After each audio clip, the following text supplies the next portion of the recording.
মানুষ কেন বলে মোদের নারীর নিজস্ব নাই কিছু? আমি তো দেখি জগৎ চলে নারীর পিছু পিছু। বাপের ঘরে লক্ষ্মী আমি, স্বামীর ঘরে অন্নপূর্ণা, ছেলের ঘরে জননী আমি, আমি ছাড়া সংসার অসম্পূর্ণা। আমার থেকে আপন করতে আর কি কেউ পারে?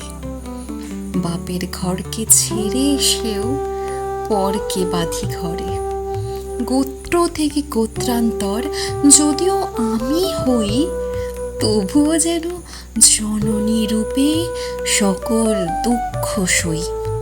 ভারত মাতা সেও নারী, নারী জগৎ ধাত্রী।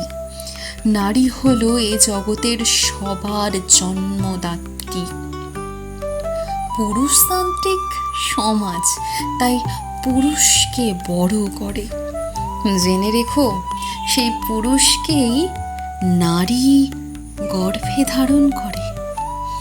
মহাকাল আমার পদতলে শায়িত চিরকাল। আমি ছাড়া এই জগৎ সংসার সবই হবে অচল। আমি ছাড়া এই জগৎ সংসার সবই হবে অচল।